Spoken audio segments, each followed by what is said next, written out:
Warning: the following video contains explicit language which may be offensive to some viewers or inappropriate for children. The content within this video is intended for mature audiences only.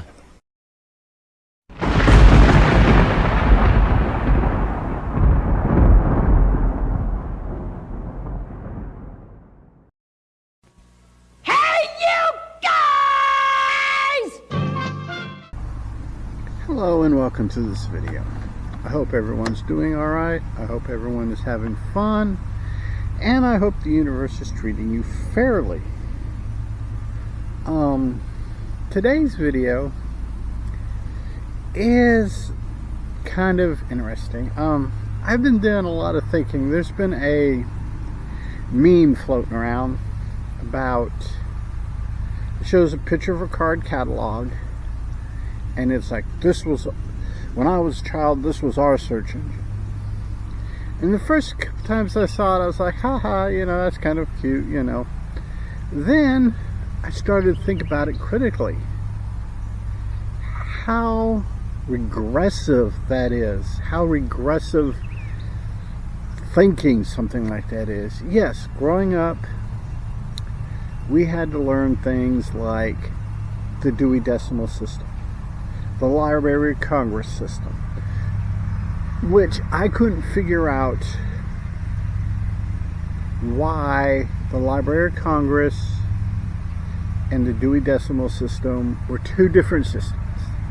Then you had to learn why books have ISBN numbers and how those worked and how those were issued, which in this day and age you don't. And I had a really good teacher that taught, I forget what class, it may have been the library class, I don't know, it was elementary school, who went into the ISBN number system. Like I said, we did the Library of Congress, we did Dewey Decimal Systems, the card catalogs at the Copper's Cove Library. At the time, you had a set of card catalogs that were Dewey Decimal System, and you had a section of the library that was done in the Library of Congress system. And the reason why that was set up is because some of the school assignments the little kids, i.e. me in elementary school, had was you had to find certain books in certain sections. So they had a little section set up, and they had a library that they had a little card catalog that used the Library of Congress system. Central Texas College on Highway 190 used the Library of Congress system. Now, I believe Sam Houston State University here in Huntsville, I believe their library uses Dewey Decimal. It's all computerized now, but they use the Dewey, I believe they use Dewey Decimal System. It's been about 10-11 years since I've been in there. Actually longer than that. Last time I was in the Sam Houston State University Library was when me and my wife were friends, before we started dating. So that, and we've been March of next year, March of 2026 will be 15 years. So it's been a minute. So there could be old man faulty memory going on there. So yeah, the media we have now, I mean, back when I was growing up, all the way up until probably my late 20s, early 30s, you pretty much had books, pamphlets, novellas, comic books were all hard copies. you had to physically get them. Now, I remember the Copper's Cove Library had books on LP, and later they had them on tape, cassette tape. But you had to be visually impaired to check them out. They wouldn't check them out to just anybody. And I'm going to be the first to admit, I was, for the longest time, a hard copy book purist. Then my eyes started to betray me. So I leaned into audiobooks. I tried Kindles and ebooks and stuff first, but I don't have my eyes. If I'm reading, when I'm reading something, I'm reading. I'm in for the long haul. And even on a computer screen, a big computer screen, reading takes a lot out of my eyes. They get itchy, they get burning, they get water tearing. It just, what happens if I try to read large amounts in a digital, whether it's e-reader, Kindle, computer screen. And from my understanding, that kids that grew up with the with things like e-readers, Kindles, notepads, stuff like that, have an evolutionary trait in which they don't get the eye fatigue like us old people do.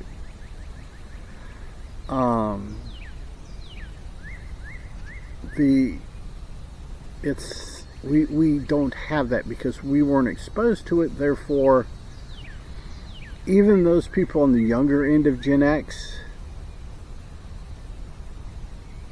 don't have it.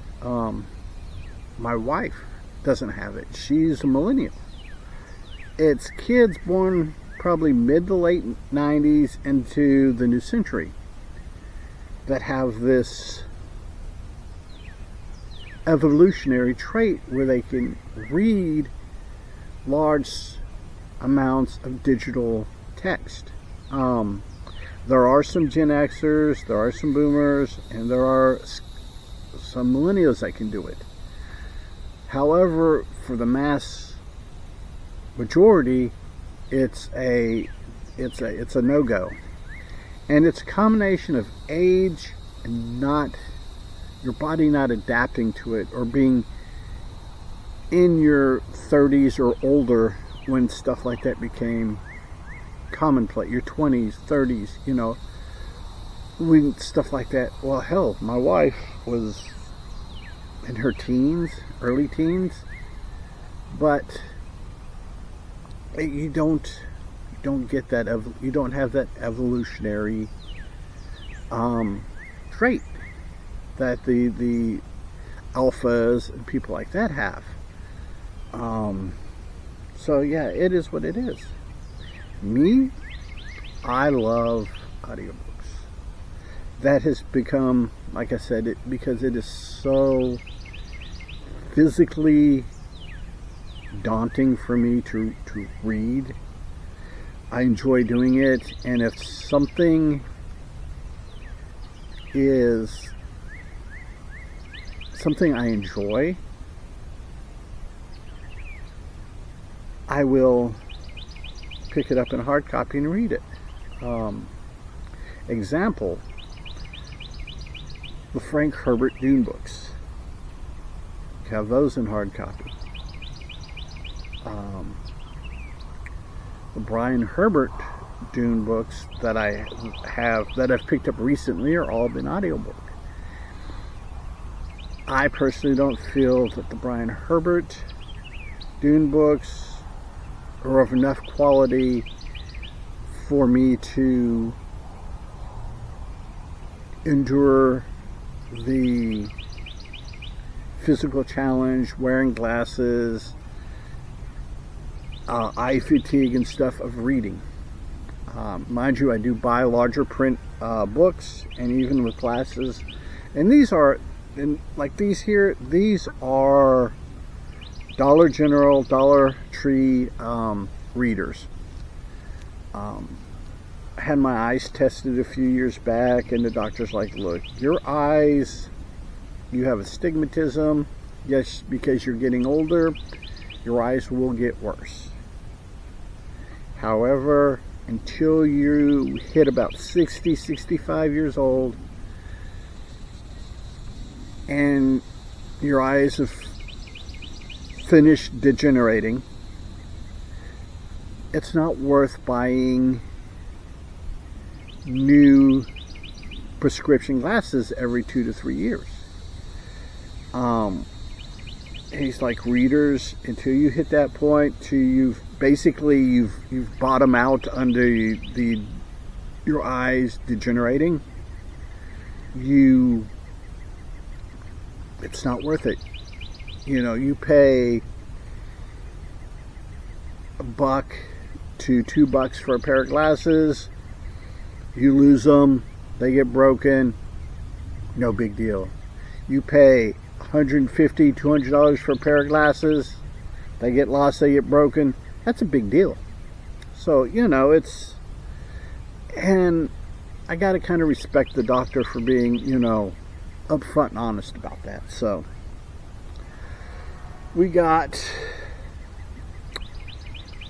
yeah, now a lot of times, like, when I was curious, I'd watched The Outsider on HBO Max, which was based on a Stephen King book, and I wanted to read the book because the miniseries was good. I enjoy books like The Stand, which I've read in the past, the Dark Tower books, The Shining, you know, those books. And I understand that it is really hard to put a Stephen King book into live action, just because the way the man writes, it is so high level, so well written, it's just hard to translate it into a lesser medium. But that's my opinion now. Let me clarify that is my opinion. So I watched the Outsider miniseries, and I'm like, I want to read that book, but I don't know if it's worth spending, you know, at the time it was, I think, $15 on Amazon for the book. And I remembered, I have a friend, yes, I do have those, who, him and his wife were really big in the audiobooks, Audible. And he had told me several times before that, you know, you pay a membership, it's a monthly fee, it's like, I think at the time I joined, and this is pre-2020, it was like $6, $7, $8. I think now it's $9 and some change. It might be a little bit higher, but and each month you get a point, and each point equates to a book. And I did hold off, you know, you join up, you get your, you know, you get 3 points when you first sign up. It's like, use those points or not. It's, you know, up to you if there's any books you want to get or what have you. Then sit on them for, you know, 6 months to a year. So that's what I did. I sat on them for a year. And now I've got so many points that I'm constantly getting emails from Audible going, if you we'll give, if you use X number of points by this date, we'll give you 2 for 1 or 3 for 1, and I'm like, no, we'll just sit on them. I imagine at some point I'll blow through a bunch of them, just because to make Audible happy. When they give me a X for 1 deal that I just can't say no to, I'll probably burn through a bunch of points. So I picked up the audiobook for The Outsider, and I listened to it, and I went, you know what? That's worth reading. Because when you listen to a book getting read to you, it's different than when you read it yourself. When you read it yourself, your brain puts your own voices in, and you visualize it better, or at least I do. I can't speak for everybody, I can just speak for me. Or I visualize it better when I'm physically reading it. And the character that appears in there, Holly Gibney.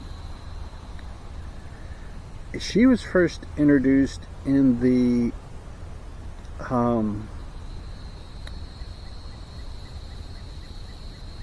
Mercedes trilogy, and she's since got 3 or 4 of her own books. In fact, this past May, another Holly Gibney book came out called Don't Flinch.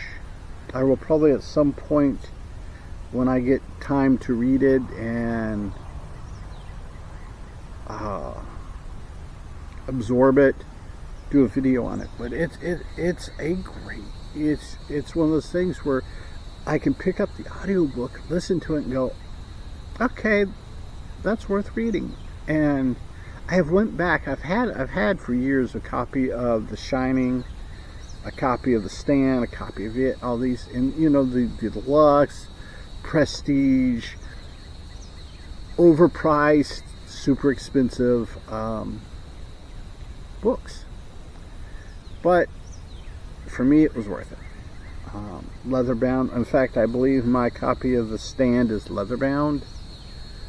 So yeah, it's either it or The Stand. That's one of the two is leather bound. I know I have a leather bound copy of Hitchhiker's Guide to the Universe because my friend Gary, when we were in high school, gave it to me as a gift. It's a great book, great series of books. It's all of Adams' books. The thing is Adams' books, Douglas Adams, his books transfer beautifully into audiobooks. You can read them, and you read them and you're like, wow, these are really good, these are really great.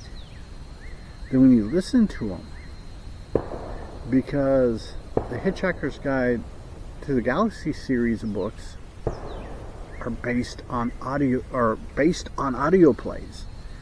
It's a kind of a reverse. It went from audio play to TV show to book, which was awesome, which was kind of crazy good, kind of crazy. And it makes, because it started out as an audio, then a visual, then a text.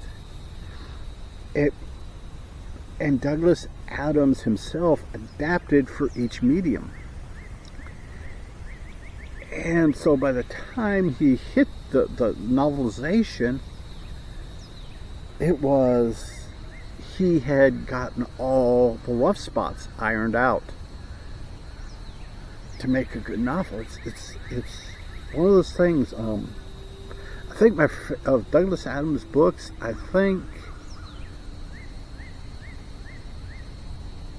Mostly Harmless is the funniest one to listen to.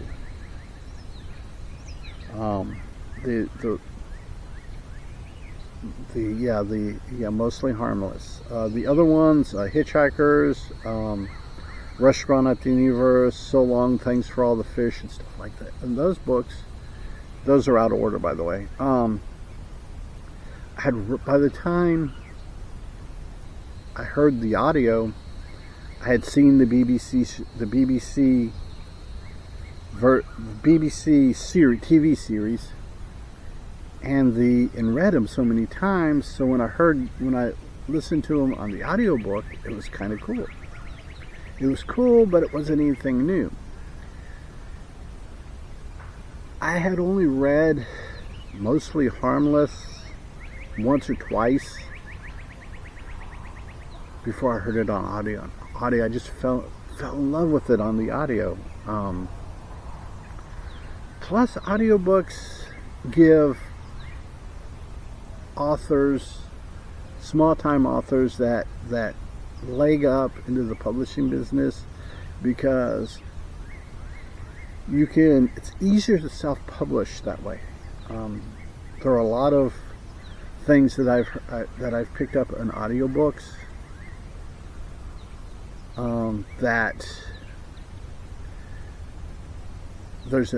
I've seen an announcement later going, first time in print, and I was like, oh, okay. So yeah, that because the audiobook sells, and an audiobook is so much cheaper to produce than a printed book. So yeah, but yeah, that whole and this whole train of thought started because of that whole card catalog meme. So that's that. Just something to think about, something to ponder. I know this is a bonus video, so yeah, it's just kind of here and there. I'm gonna go ahead and let you guys go, get back to your important stuff. So yeah, until later, remember to be a good human, be good to other humans. Peace. Hey, it's 10 p.m. Do you know where your children are?